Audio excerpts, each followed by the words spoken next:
Good morning, Miss Gill. Good morning, Your Honor. I wanted to bring you out because we're talking about you, and it's only fair that you get to hear what's transpiring since these are your cases. Yes, sir. I want you to know, I don't know anything about your case. All I know is that you've now, as of 3/26, yesterday, you picked up a failure to stop and give information. What happened? Or, well, hold on. You have the right to remain silent. Anything you say can or will be used against you. Okay. On March 25th, 2025, officers were dispatched to 15357 Wallaceville Road in Harris County, Texas, regarding an FSGI call. Upon arrival, the officer spoke with the complainant, who stated that she followed the defendant after the defendant's vehicle hit her twice and failed to stop and give information. The complainant stated that she was driving southbound on the East Sam Houston Parkway, and the defendant failed to drive in her lane and sideswiped her, causing the vehicle damage to the right side panel of the defendant's vehicle.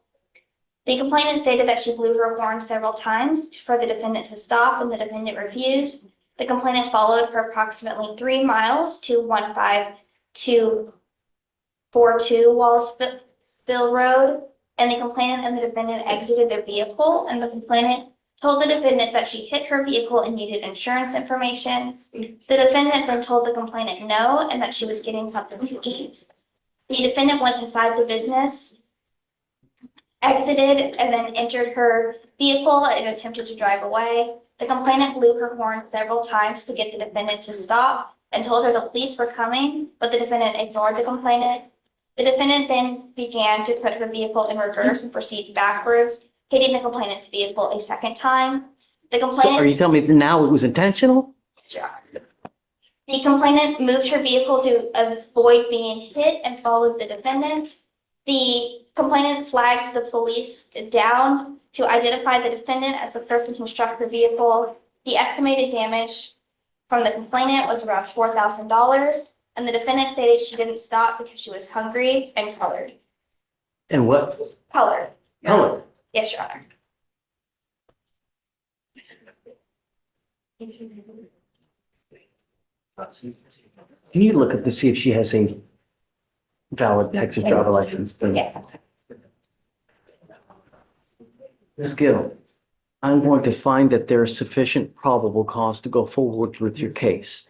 Not only are you on a felony probation for assault of a peace officer, not only are you on felony probation for injury to a child under 15, but you pick up, after both of those, an evading arrest in a motor vehicle, and now an FSGI. I am taking away your privilege to drive. You will now be signing an affidavit with me today, promising me you're not going to drive. I don't give a rat's behind what your excuse is. If I find that you drive in violation of this affidavit, I will have a contempt. I can have a contempt hearing. I can have a contempt.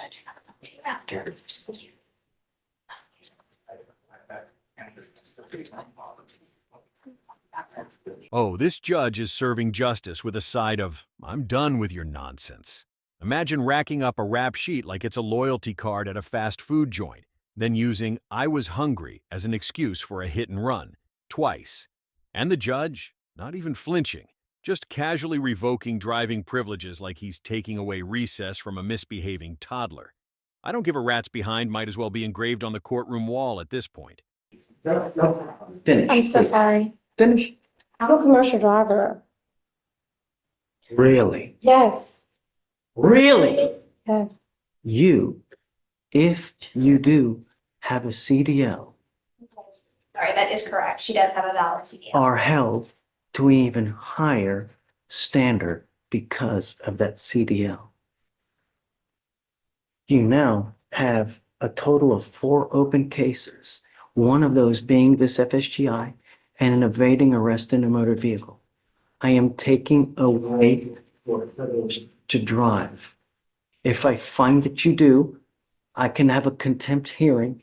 You can be facing an additional 6 months in jail and a $500 fine.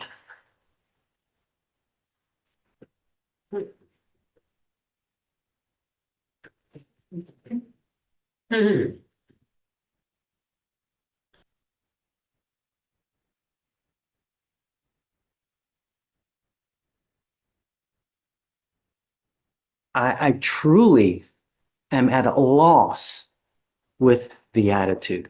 Okay. Truly. Okay. In this case here, not only do we have an FSGI, but it's also alleged that you backed up and hit the person intentionally. Because allegedly hungry and covered. So now this is an affidavit, and I hope that you take it seriously, because if you don't, there will truly be disastrous consequences. Ms. Gill, I want you to understand that I'm going to do everything in my power to protect my public at all costs. Do you understand? I understand you, Your Honor.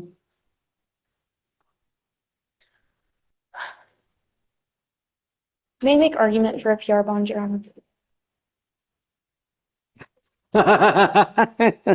She's made a bond in the felony already.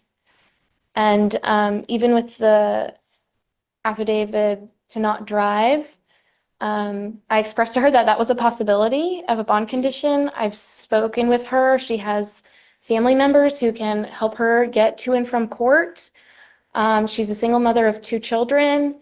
She has lived at this address here in Houston for the past 5 years. She lives with her mother. She lives with her younger brother. Has lived in Harris County her entire life.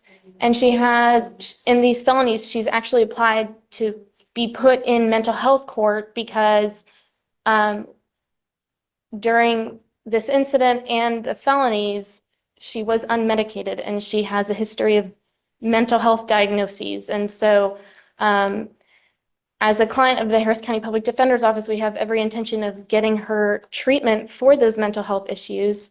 But she's already made a bond in the felony, and she is willing to abide by any condition that this court will impose on her. It's down to the difference between $0 and $100. And So I appreciate your argument. She's technically, you are right on bond. My feeling is that these felony courts probably do not know that she has now picked up this case yet. So I don't know what, if anything, they're going to do when they do discover this. I find, Ms. Goucher, right? Is that what Ms. Goucher? I really appreciate your argument going to bat for her, but I think with her demeanor, her attitude, her reckless and wanton action on the road, is that you are a danger to the public, and your bond is now set at 1,000, and I'm going to raise it to 5 because I think that you really are a danger to the public, and your attitude shows us and tells me that, hey, I'm going to do what I want to do, and that's it. And that's always, I mean, really, don't say anything.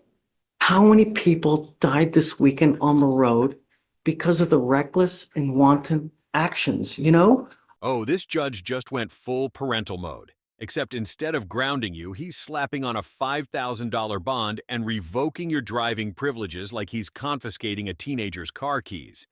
I'm going to do what I want. Yeah, that attitude aged about as well as milk in the sun.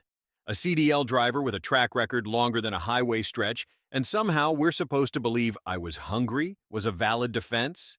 Nah, the only thing getting served here is justice. Extra crispy. All we want are our streets to be safe. You're not helping me, Your Honor. You're not helping Don't say me. anything. I'm struggling. I'm a single mom, and I've been struggling with the courts for years already, and I'm tired of this. Okay? I was beat, okay, in front of my children, and I was thrown on the ground like an animal, okay? And I'm tired of this. I'm tired of all of this, okay? In front of my children. My children have trauma, okay? And I have no insurance for the medication, and I have not been on the medication. I'm trying to get the insurance to get on the medication. Ms. Gill, Okay. I understand that, but at some point, your actions become your own, right? You don't understand. I'm colored. You don't understand me. You don't understand me. If I was a different color, you would. And it's true. That's so It's not. so true. It's so true. And you know this. You know what I'm talking about. I call out discrimination when I see it on a daily basis, ma'am. I don't care who it is. I don't care what color. They're a small farm animal. I don't care. I call it when I see it. The only thing, because I don't know them.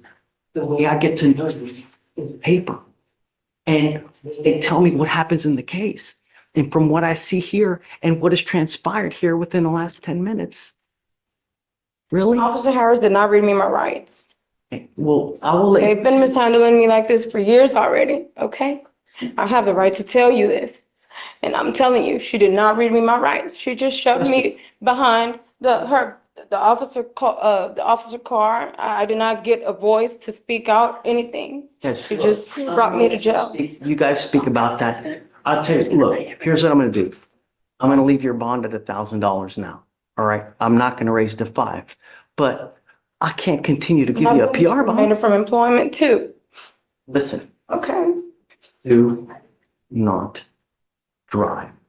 It's the only thing I'm asking you to do. I'm a commercial driver. Don't pick up a new Yes, case sir. Yes, sir. and just, all right.